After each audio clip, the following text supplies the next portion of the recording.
Good evening. Tonight we lead with a massive document dump from the Department of Justice that has sent shockwaves through Washington and beyond. Nearly 30,000 pages of files related to the Jeffrey Epstein investigation have been released. Investigators this evening are revealing new details about the financier's high-profile connections. Coming up, the Justice Department takes the rare step of defending former President Trump against what it calls sensationalist claims. We go inside the Invisible Man emails as investigators probe Prince Andrew's ties to a 2002 trip to Peru.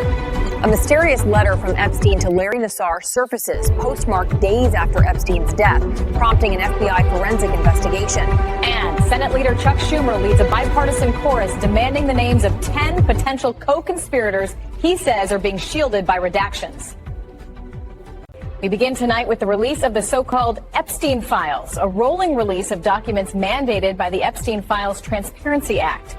This latest tranche has provided an unprecedented look into the private dealings and travel history of the late convicted sex offender, while sparking immediate political fallout. Perhaps the most striking development today is a formal statement issued by the Department of Justice alongside these files. In a highly unusual move, the DOJ explicitly defended President Trump, labeling certain allegations within the documents as unfounded and false.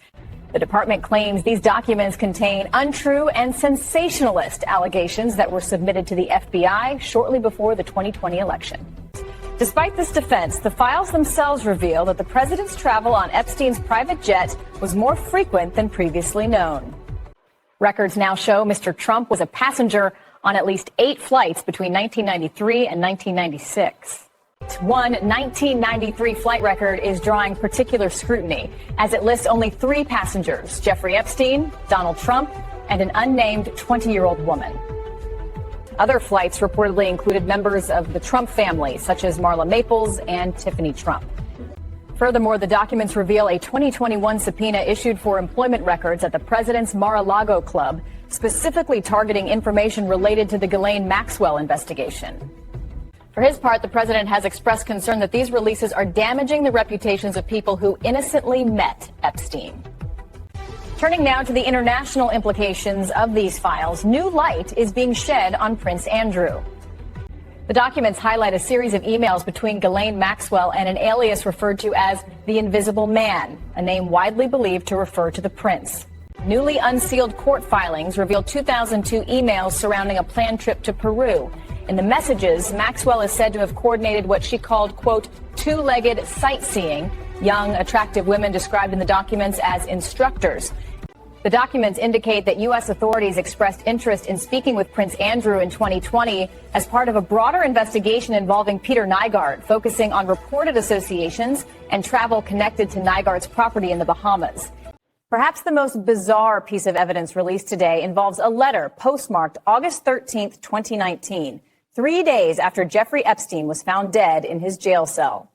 The letter was addressed to convicted sex offender and former gymnastics doctor Larry Nassar.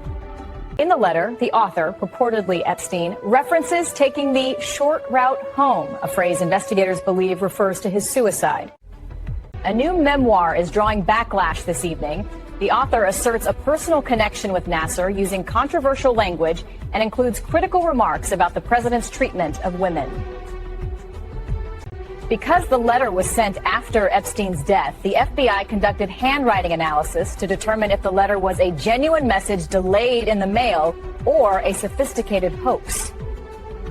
While the letter remains a focal point of the report, the DOJ has reiterated that the specific claims it makes against the president are unfounded. On Capitol Hill, the reaction to these documents has been swift and divided. Senate Minority Leader Chuck Schumer is demanding that the DOJ release the names of at least 10 potential co-conspirators mentioned in the files who were never prosecuted. House Democrats have gone further, accusing the administration of a cover-up. They are pointing to what they call extreme redactions, noting that some files were released entirely blacked out. Some lawmakers, including Ro Khanna and Thomas Massie, argue these redactions violate the spirit of transparency laws. Even within the Republican Party, there is friction, as Congresswoman Marjorie Taylor Greene called the files horrifying and criticized the long delay in their release. The release has also caused turmoil in the media landscape. CBS News reportedly pulled a scheduled 60-minute segment on the files just before airtime, citing evolving editorial standards. However, leaked portions of that segment suggest internal staff believe the move was a result of outside pressure or censorship regarding the DOJ's redactions. Finally tonight, the documents provide a glimpse into the sophisticated methods Epstein used to evade scrutiny during his life. Prosecutors released photos of a fake Austrian passport found in Epstein's home in 2019.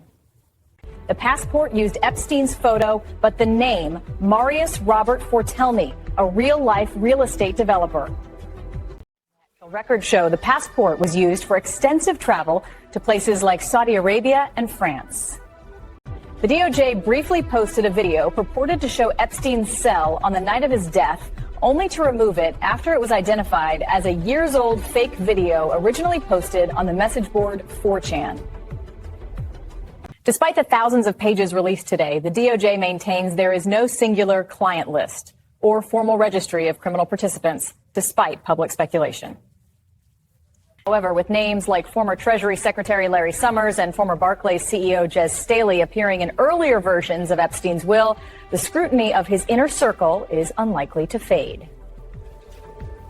We will continue to monitor these documents as more information is unredacted.